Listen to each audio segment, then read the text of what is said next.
Hello, good morning बच्चों, class 12। जैसे कि फर्स्ट पेपर में आपको हम पढ़ा रहे थे रासायनिक बलगति।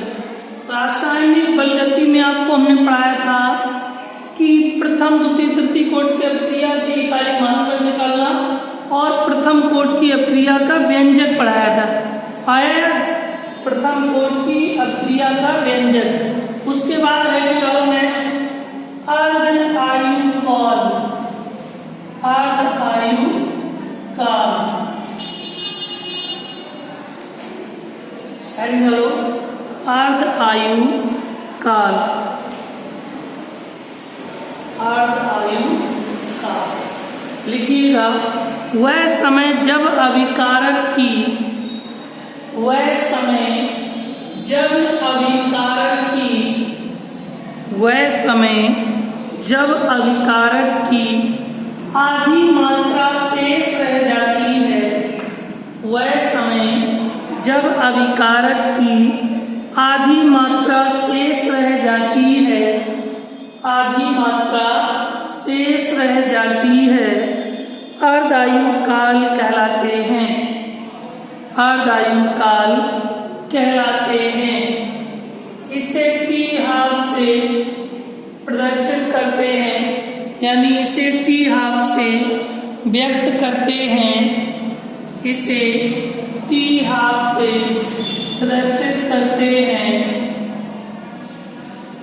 प्रदर्शित करते हैं। अर्ध आयु काल का फार्मूला देखो कैसे निकालना है।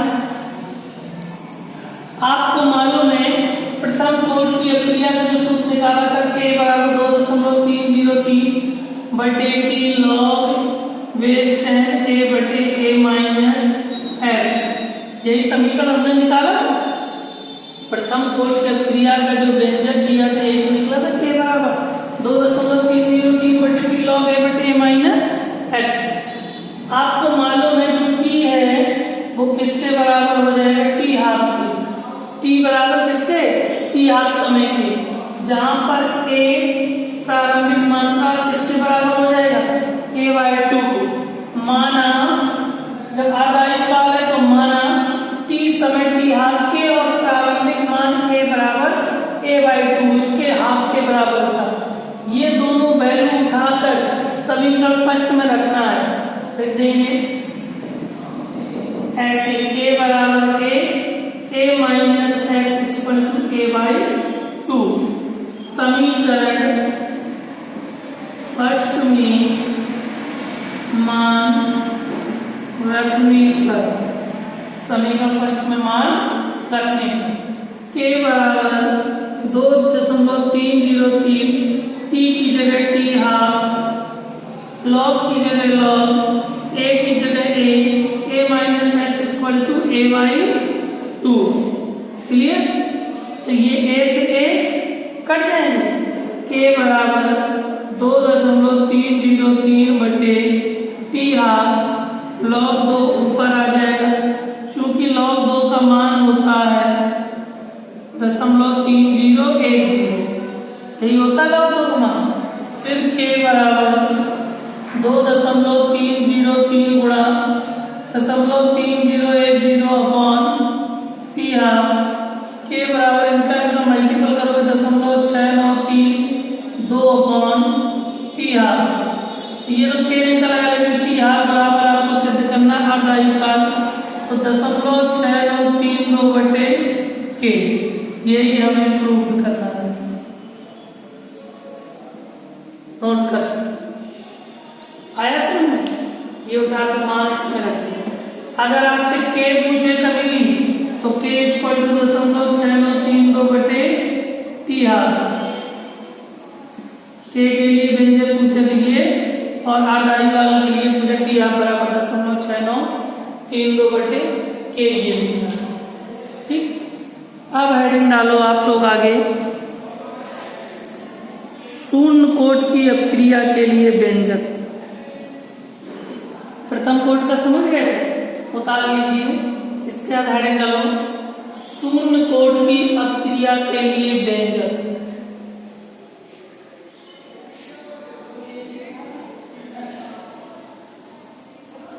बता दिया ना बेटा, रख लिया मानस पर, पूरा कर दिया।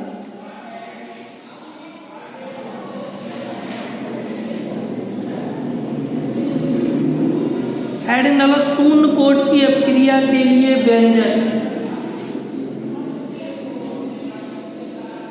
शून्य कोट के अभिक्रिया, शून्य कोट की अपक्रिया के लिए व्यंजक। हेडिंग डालो शून्य कोट की अपक्रिया के लिए व्यंजक। प्रथम कोट शून्य कोट का आता है, द्वितीय तृतीय का होता ही नहीं।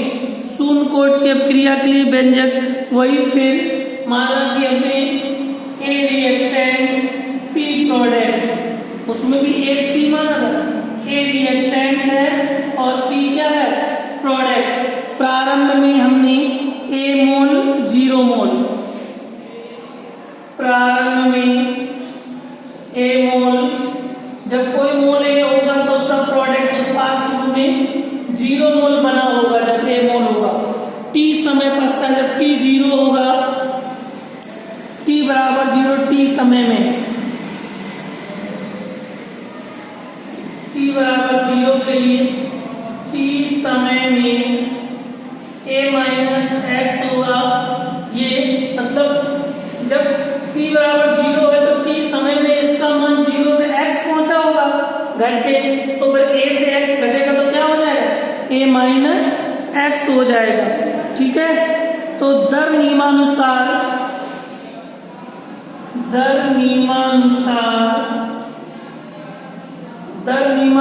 क्या हो जाएगा, r के, इतना समझ में आ गया, r इक्वल टू के ए की पावर 0, क्योंकि शून्य कोट की बात कर रहा है।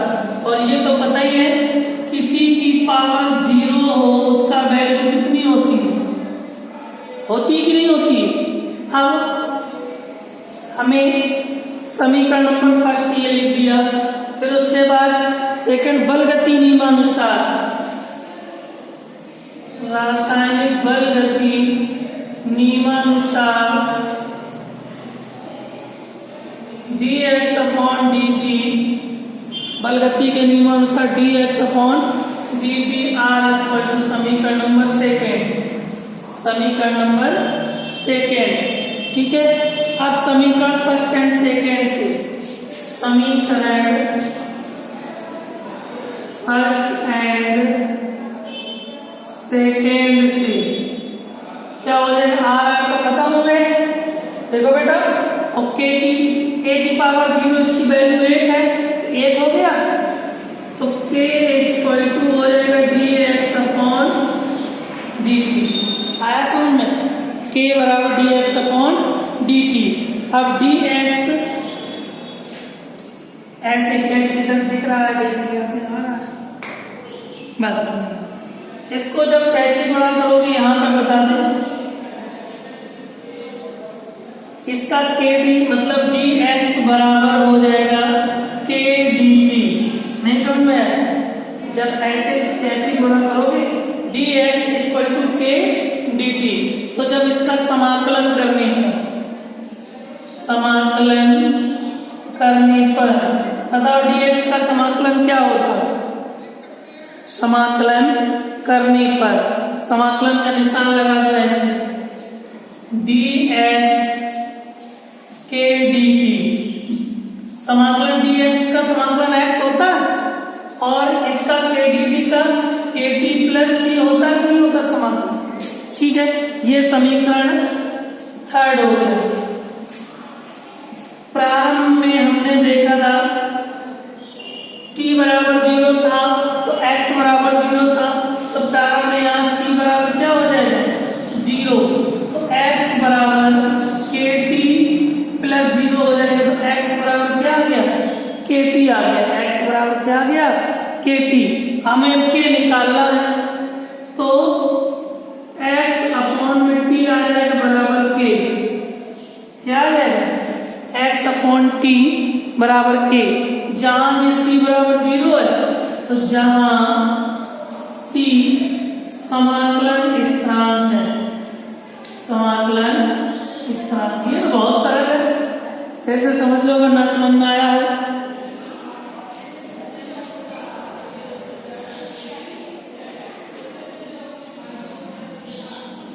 दिख रहा बेटा, देखो शून्य कोट की क्रिया लिखेंगे। ए गिव्स पी, यानी कि ए रिएक्टेंट और पी प्रोडक्ट है। मानव प्रारंभ में इसलिए ए मोल था तो उस समय ये 0 मोल होगा।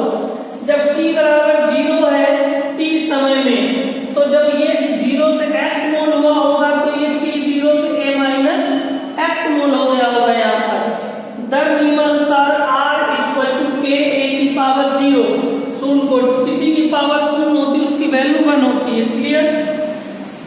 बलगति नियमानुसार r equal to dx upon dt second. समीकरण फर्स्ट एंड सेकेंड से k बराबर हो जाएगा, जब इसकी वैल्यू हो जाएगी 1 तो r खत्म हो जाएगा, k बराबर हो जाएगा dx अपॉन dt। जब कैची गुणा करोगे तो dx बराबर k dt हो जाएगा।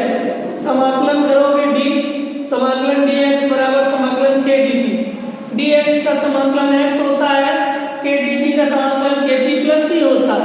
प्रारंभ में c बराबर 0 है, जहां c समाकलन स्थिरांक है, c 0 हो जाए x बराबर kt हो गया।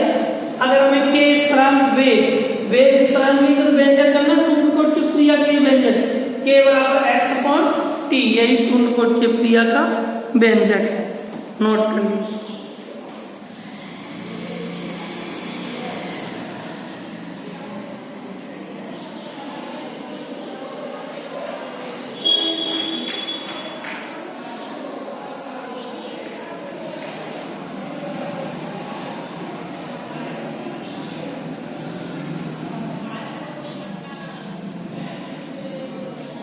नेक्स्ट हेडिंग डालो,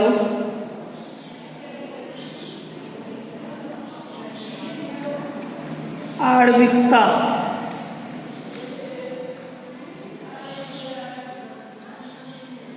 हेडिंग डालो आणविकता।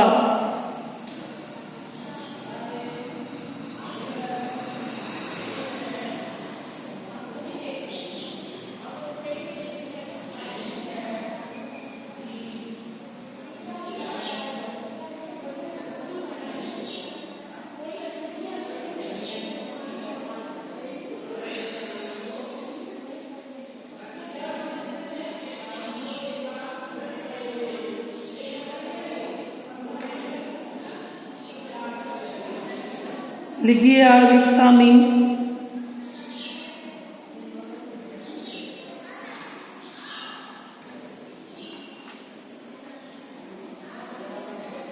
तीन परिभाषा दी है।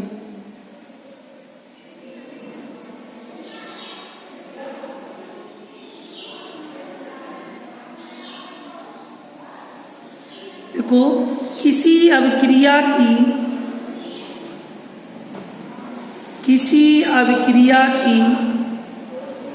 संतुलित रासायनिक समीकरण द्वारा, किसी अभिक्रिया की संतुलित रासायनिक समीकरण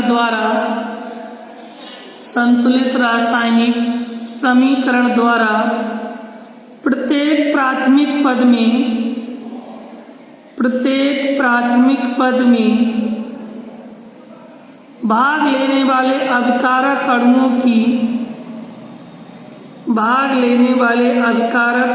की कुल संख्या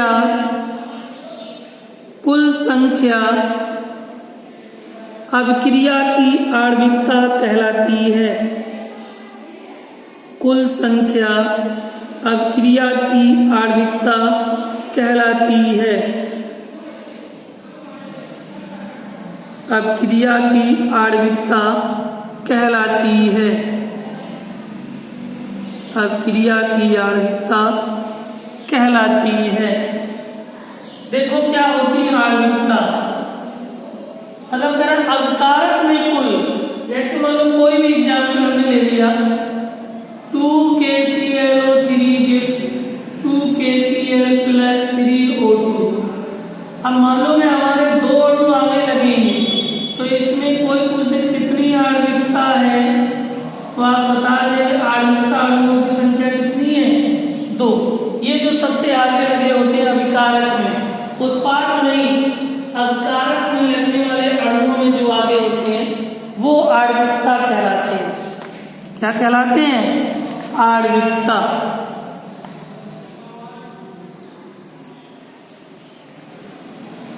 आणविकता। सूनकोट की क्रिया के लिए व्यंजक समझ गए? ये क्वेश्चन बहुत पूछा जाता है, पेपर में डाल लो। अभिक्रिया की कोटि और आणविकता में अंतर, डिफरेंट, इसको अच्छे से याद करें। अभिक्रिया की कोटि और आणविकता में अंतर।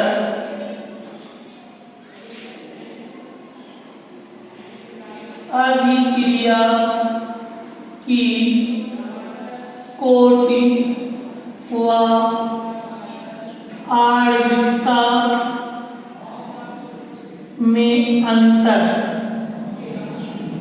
अभिक्रिया की कोटि और आणविकता में अंतर पहले लिख लो।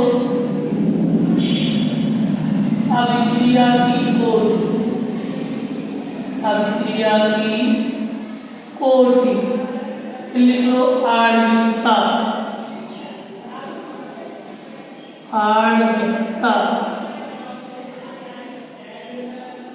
अभिक्रिया की कोटि और आणविकता। तो लिखो अभिक्रिया की कोटि में पहला नंबर, फिर आणविकता। अभिक्रिया की कोटि में पहला लिखो, लिखो अभिक्रिया की कोटि का मान, अभिक्रिया की कोटि का मान शून्य हो सकता है।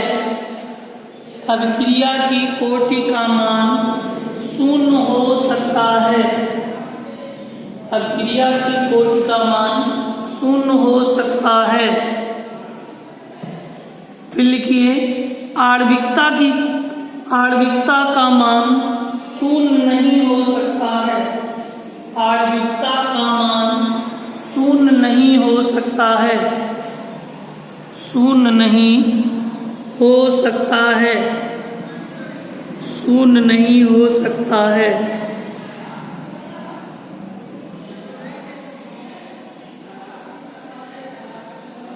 ठीक। दूसरा नंबर लिखिए अभिक्रिया की कोटि में। अभिक्रिया की कोटि का मान धनात्मक या ऋणात्मक दोनों प्रकार से हो सकता है। अभिक्रिया की कोटि का मान धनात्मक या ऋणात्मक दोनों प्रकार से हो सकता है। अभिक्रिया की कोटि का मान धनात्मक या ऋणात्मक दोनों प्रकार से हो सकता है, दोनों प्रकार से हो सकता है। आणविकता में लिख लो, आणविकता का मान सदैव धनात्मक होता है। आणविकता का मान सदैव धनात्मक होता है। आणविकता का मान सदैव धनात्मक होता है, सदैव धनात्मक होता है। अभिक्रिया कोटि का तीसरा पॉइंट लिखो, इसका मान पूर्ण या भिन्नात्मक,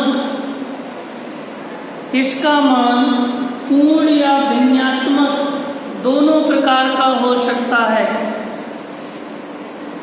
अभिक्रिया की कोटि का मान पूर्ण या भिन्नात्मक, भिन्न या दशमलव में किसी भी रूप में हो सकता है, पूर्ण या भिन्नात्मक रूप में हो सकता है।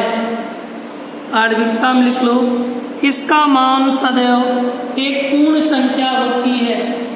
इसका मान सदैव एक पूर्ण संख्या होती है। इसका मान सदैव एक पूर्ण संख्या होती है।